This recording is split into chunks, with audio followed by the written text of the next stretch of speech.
जब सास ने बहू की गृहस्थी में डाली अड़चन। मेरे प्यारे दोस्तों, कहानी शुरू करने से पहले अगर आपने मेरे चैनल को सब्सक्राइब नहीं किया तो प्लीज़ सब्सक्राइब कीजिए, लाइक कीजिए, शेयर कीजिए ताकि नई नई कहानियों का नोटिफिकेशन सबसे पहले आप तक पहुंचे। प्लीज़ मुझे सपोर्ट कीजिए मेरे प्यारे दोस्तों, मुझे आपकी सपोर्ट की ज़रूरत है। एक दिन रास्ते में रेणु भाभी मिल गई। बड़ी उदास दुखी लग रही थी। मैंने कारण पूछा तो उबल पड़ी। बोली, क्या बताऊं तुम्हें, माताजी ने तो हमारी नाक में दम कर रखा है। गांव में पड़ी थी अच्छी खासी, इन्हें शौक चढ़ गया माँ की सेवा का। ले आए मेरे सिर पर मुसीबत, अब मैं भुगत रही हूँ। भाभी की आवाज़ कुछ ऊंची होती जा रही थी, कुछ क्रोध से, कुछ खिज से। रास्ते में आते जाते लोग अजीब नज़रों से हमें घूरते जा रहे थे। मैंने धीरे से उनका हाथ पकड़ कर कहा, चलो ना भाभी, पास ही किसी होटल में चाय पी ले, वहीं बातें भी हो जाएंगी। भाभी मान गई और तब मुझे उनका आधा कारण मालूम हुआ। रेणु भाभी मेरी रिश्ते की भाभी नहीं है, पर उनके पति मनोज भैया और मेरे पति एक ही गांव के रहने वाले हैं। इसी कारण हमने उन दोनों से भैया भाभी का रिश्ता जोड़ लिया है। मनोज भैया की माँ मझली चाची के नाम से गांव में काफ़ी मशहूर हैं। बड़ी सरल, खुशमिजाज और परोपकारी औरत है। गरीबी में भी हिम्मत से इकलौते बेटे को पढ़ाया। तीनों बेटियों की शादी की। अब पिछले कुछ वर्षों से चाचा की मृत्यु के बाद मनोज भैया उन्हें शहर लिवा लाए। कह रहे थे कि वहाँ माँ के अकेले होने के कारण यहाँ उन्हें चिंता सताती रहती थी। फिर थोड़े बहुत रुपए भी खर्चे के लिए भेजने पड़ते थे। तभी से यह मुसीबत मेरे पल्ले पड़ी है। रेणु भाभी बोली, इन्हीं का खर्चा चलाने के लिए तो मैंने भी नौकरी कर ली, कहीं इन्हें बुढ़ापे में खाने पीने पहनने ओढ़ने की कमी ना हो। पर अब तो इनके पंख निकल आए हैं, सो कैसे तुम ही घर आकर देख लेना। भाभी चिढ़कर बोली, अगर हो सके तो समझा देना। उन्हें घर को कबाड़खाना बनाने पर तुली हुई हैं। दीपक भैया को भी साथ लाएंगी तो वह शायद उन्हें समझा पाएंगे। बड़ी प्यारी लगती है ना उन्हें मझली चाची।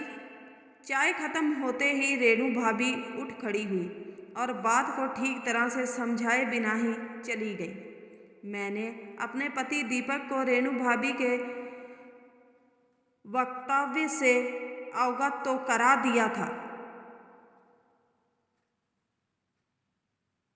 लेकिन बच्चों की परीक्षाएं, घर के अनगिनत काम और बीच बीच में टपक पड़ने वाले मेहमानों के कारण हम लोग चाची के घर की दिशा भूल से गए।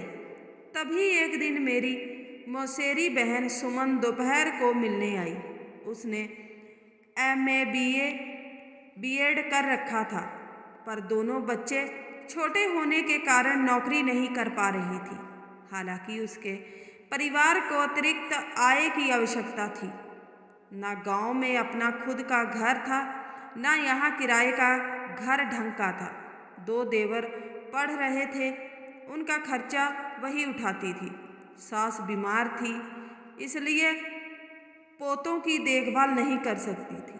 ससुर गांव की टुकड़ा भर जमीन को संभाल कर जैसे तैसे अपना काम चलाते थे। फिर भी सुमन की कार्यकुशलता और स्नेह भरे स्वभाव के कारण परिवार खुश रहता था। जब भी मैं उसे देखती मेरे मन में प्यार उमड़ पड़ता, मैं प्रसन्न हो जाती। उस दिन भी वह हंसती हुई आई, एक बड़ा सा पैकेट मेरे हाथ में थमाकर बोली, लो भरपेट मिठाई खाओ। क्या बात है, इस परिवार नियोजन के युग में कहीं अपने बेटों के लिए बहन के आने की संभावना तो नहीं बताने आई? मैंने मजाक में पूछा। धत दीदी, अब तो हाथ जोड़ लिए। रही बहन की बात, तो तुम्हारी बेटी मेरे शरद शिशिर की बहन ही तो है, पर मिठाई बिना जाने ही खा लूं।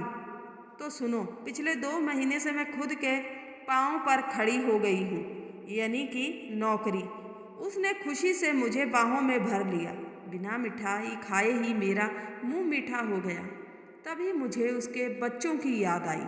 और शरद, शिशिर, उन्हें कौन संभालता है? तुम कब जाती हो, कब आती हो, कहाँ काम करती हो? अरे दीदी, जरा रुको तो बताती हूँ।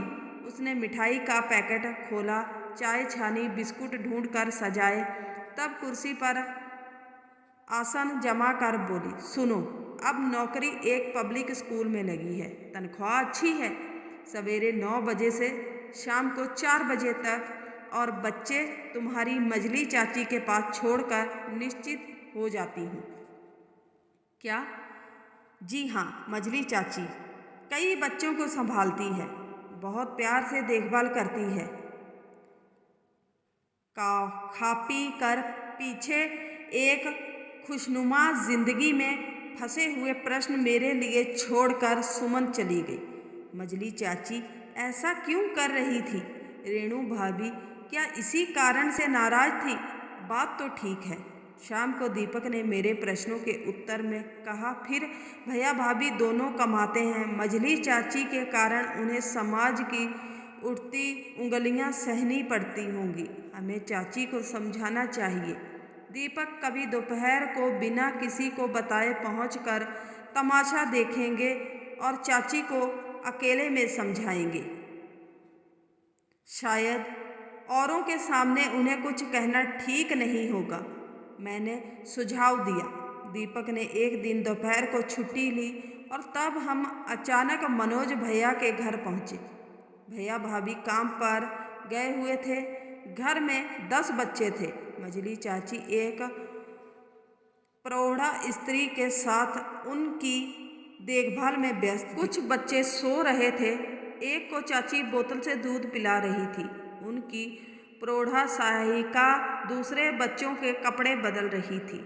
चाची बड़ी खुश नजर आ रही थी।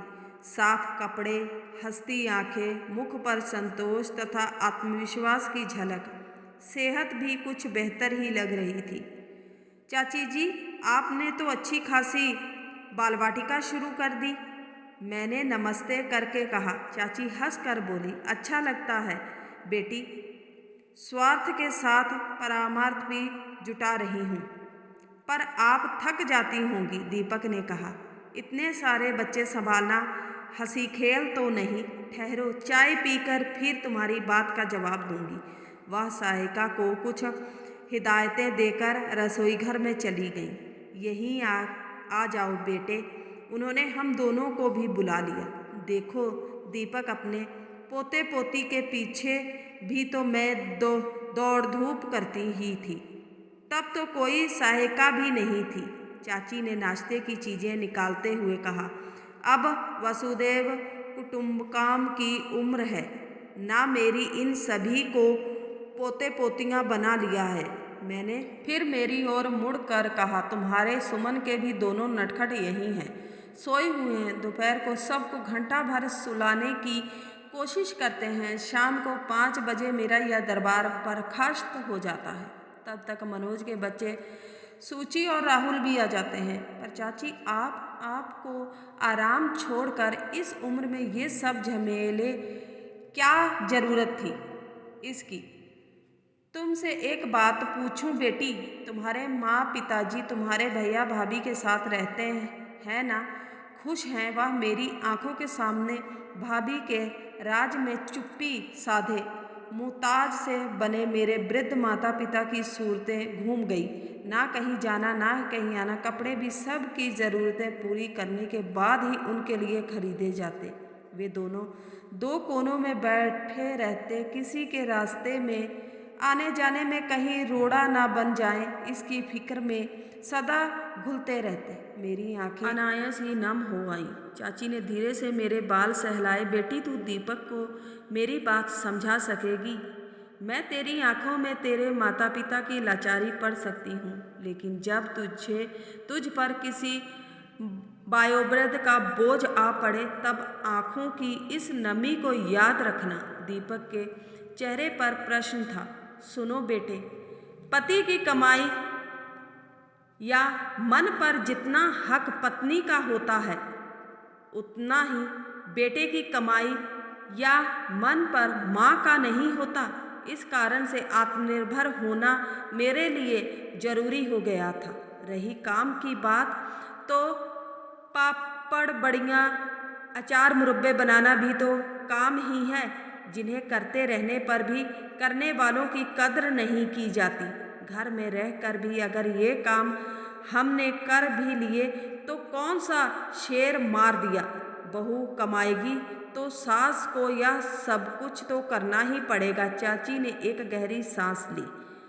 कब आते हैं बच्चे? दीपक ने हॉल से पूछा। 9 बजे से शुरू हो जाते हैं, कोई थोड़ी देर से या जल्दी भी आ जाते हैं। कभी कभी मेरी सहायिका पार्वती भी जल्दी आ जाती है, उसे भी मैं कुछ देती हूँ, वह खुशी से मेरा हाथ बटाती है। और भी बच्चों के आने की गुंजाइश है? मैंने पूछना तो आते हैं लोग, पर मैं मना कर देती हूँ। इससे ज़्यादा रुपयों की मुझे आवश्यकता नहीं, सेहत भी संभालनी है। ना चाय ख़त्म हो चुकी थी, सोए हुए बच्चों को जगाने का समय हो रहा था, इसलिए नमस्ते कहकर हम चलना ही चाहते थे कि चाची ने कहा, बेटी, दिवाली के बाद मैं एक यात्रा कंपनी के साथ 15 दिन घूमने जाने की बात सोच रही हूँ। अगर तुम्हारे माता पिता भी आना चाहें तो। मैं चुप रही। भैया भाभी इतने रुपए कभी खर्च ना करेंगे, मैं खुद तो कमाती नहीं। चाची को भी मनोज भैया ने कई बहानों से यात्रा के लिए कभी नहीं जाने दिया था। उनकी बेटियां भी ससुराल के लोगों को पूछे बिना कोई मदद नहीं कर सकती थी। अब चाची खुद के भरोसे पर यात्रा करने जा रही थी। सुनीता के माता पिता भी आपके साथ जरूर जाएंगे चाची, अचानक दीपक ने कहा। आप कुछ दिन पहले अपने कार्यक्रम के बारे में बता दीजिएगा। रेणु भाभी और मनोज भैया की नाराज़गी का साहस से सामना करके मझली चाची ने एक नया द्वार खोल लिया था। अपने लिए, देखभाल की ज़रूरत वाले बच्चों के लिए और सुमन जैसी सुशिक्षित ज़रूरतमंद माताओं के लिए, हर एक के लिए इतना साहस, इतना धैर्य, इतनी सहनशीलता संभव तो नहीं, पर अगर यह नहीं तो दूसरा कोई दरवाज़ा तो खुल ही सकता है ना।